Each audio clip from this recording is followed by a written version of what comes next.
आज की इस वीडियो में केंद्रक या न्यूक्लियस के बारे में जानेंगे।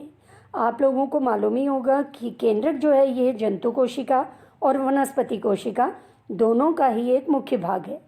केंद्रक या न्यूक्लियस किसे कहते हैं? कोशिका का एक महत्वपूर्ण अंगक या ऑर्गेनल है न्यूक्लियस या केंद्रक। केंद्रक कोशिका की समस्त मेटाबॉलिक एक्टिविटी को नियंत्रित करता है।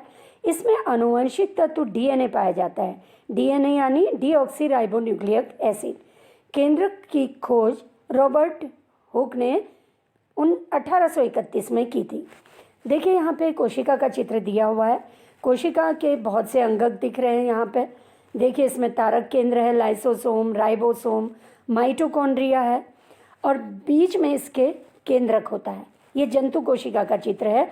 जंतु कोशिका में बीच में केंद्रक है और केंद्रक के बाहर से केंद्रक की झिल्ली होती है। ये केंद्रक की झिल्ली में छोटे छोटे छिद्र होते हैं और ये है वनस्पति कोशिका या पादप कोशिका का चित्र। इसमें देखिए ऊपर से चिकनी अंतःप्रद्रव्य जालिका, लाइसोसोम, खुरदरी अंतःप्रद्रव्य जालिका, हरित लवक, ये सब पाया जाता है और इसमें केंद्रक थोड़ा सा बीच में न होकर किनारे पर हट जाता है क्योंकि इसमें रिक्तिका बड़ी होती है। इसलिए केंद्रक जो है वनस्पति कोशिका में बीच में न होकर थोड़ा किनारे पर हो जाता है। अब देखिए ये जो चित्र है ये प्याज की झिल्ली की कोशिकाएं इसमें दिखाई दे रही हैं। जब माइक्रोस्कोप से देखते हैं तो इस तरह की दिखाई देती हैं प्याज की झिल्ली की कोशिकाएं। इसमें केंद्रक स्पष्ट दिख रहा है। बीच में जो ब्लैक स्पॉट सा दिख रहा है इसमें ये केंद्रक है। ये हर कोशिका में है इसमें। तो ये जंतु कोशिका में भी होता है, वनस्पति कोशिका में भी होता है। अब देखिए यहाँ पे ये केंद्रक को माइक्रोस्कोप से दिखाया गया है। इसमें केंद्रक झिल्ली होती है सबसे बाहर। इस केंद्रक झिल्ली में छोटे छोटे छिद्र होते हैं जिससे जो केंद्रक द्रव्य है इसका संबंध किससे होता है? साइटोप्लाज्म से या कोशिका द्रव्य से। ये बीच में एक सघन केंद्रिका है और ये पूरे केंद्रक झिल्ली के अंदर क्या होता है? केंद्रक द्रव्य या इसको बोलते हैं न्यूक्लियोप्लाज्म, इसके अंदर उपस्थित होता है। अब देखिए यहाँ पे ये चित्र भी न्यूक्लियस का या केंद्रक का है। देखिए केंद्रक में दोहरी झिल्ली होती है जिसको केंद्रक झिल्ली कहते हैं। इस केंद्रक झिल्ली में छोटे छोटे से छिद्र होते हैं। ये छोटे छोटे छिद्र होने से क्या होता है? जो छोटे प्रोटीन हैं या दूसरे कण हैं ये कोशिका द्रव्य में आ जा सकते हैं।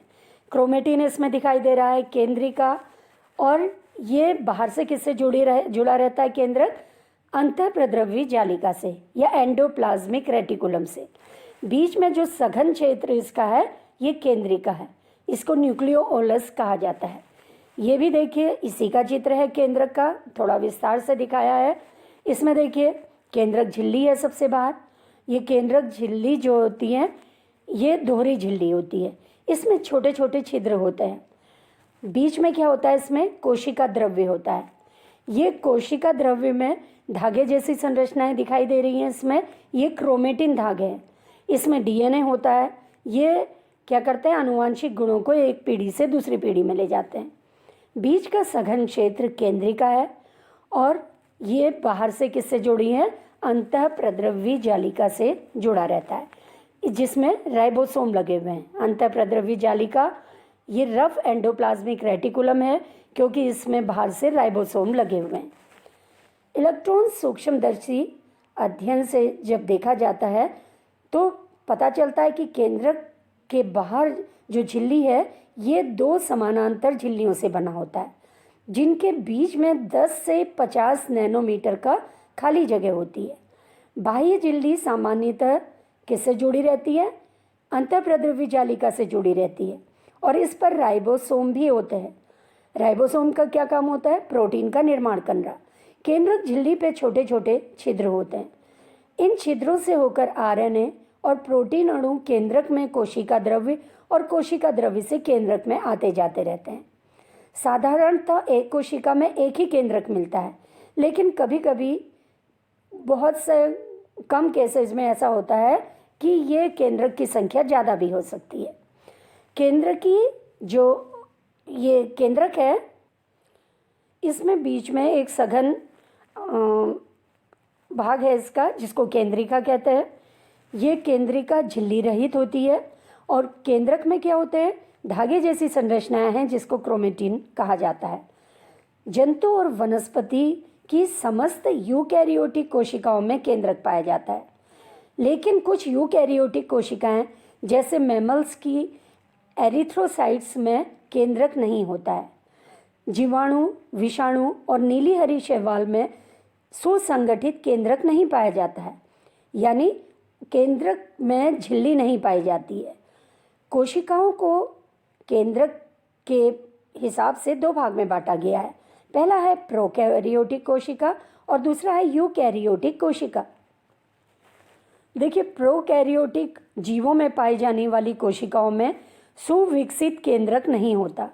डीएनए कोशिका द्रव्य के सीधे संपर्क में होते हैं, जबकि यूकैरियोटिक कोशिका में केंद्रक पूरी तरह से विकसित होता है।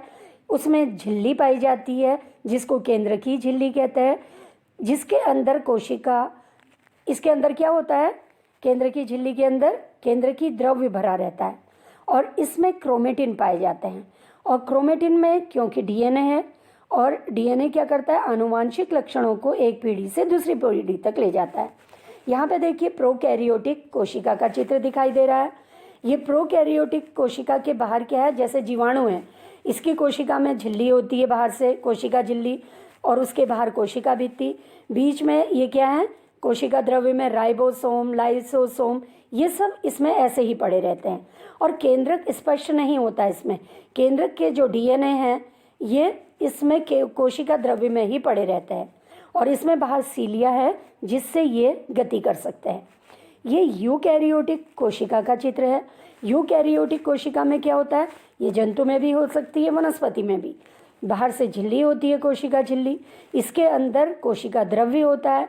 कोशिका द्रव्य में बहुत से अंगक होते हैं, जैसे राइबोसोम, लाइसोसोम, माइटोकॉन्ड्रिया, न्यूक्लियस है देखिए बीच में स्पष्ट, जिसमें ये केंद्रक झिल्ली होती है।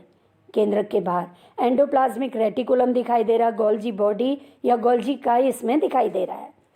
संरचना के आधार पर केंद्रक के भाग, कौन कौन से भाग होते हैं केंद्रक के, देखिए 4 मुख्य भाग है केंद्रक के। पहला है केंद्रक झिल्ली या न्यूक्लियर मेम्ब्रेन, दूसरा केंद्रक द्रव्य न्यूक्लियोप्लाज्म, तीसरा क्रोमेटिन जाल या क्रोमेटिन इसको हम कह सकते हैं, चौथा है केंद्रिका या न्यूक्लियोलस। तो ये केंद्रक के 4 मुख्य भाग हैं, केंद्रक झिल्ली, केंद्रक द्रव्य, क्रोमेटिन और केंद्रिका। अब देखिए सबसे पहले हम देखेंगे केंद्रक झिल्ली या न्यूक्लियर मेम्ब्रेन क्या है। देखिए केंद्रक झिल्ली केंद्रक द्रव्य को चारों ओर से ढके रहती है तथा कोशिका द्रव्य से अलग करती है। केंद्रक झिल्ली प्लाज्मा मेम्ब्रेन की तरह 2 झिल्लियों की बनी होती है। बाहरी झिल्ली लाइपोप्रोटीन की बनी होती है, इसमें राइबोसोम्स लगे रहते हैं। भीतरी झिल्ली जो है ये फाइब्रस लेमिना की बनी होती है। दोनों के बीच खाली स्थान होता है।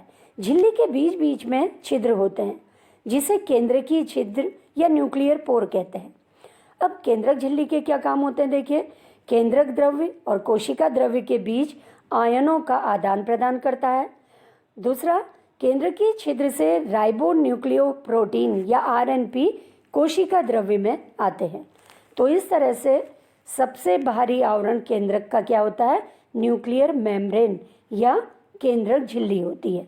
ये दोहरी झिल्ली है जिसमें छोटे छोटे छिद्र इसमें होते हैं। दूसरा जो ये न्यूक्लियर मेम्ब्रेन के अंदर होता है केंद्रक द्रव्य या न्यूक्लियोप्लाज्म, ये केंद्रकीय झिल्ली से घिरा पारदर्शी अर्धठोस कणिकामय प्रोटीन से बना चिपचिपा पदार्थ है। इसमें क्रोमेटिन फाइबर, न्यूक्लियोलस और न्यूक्लियोप्रोटीन के कण होते हैं।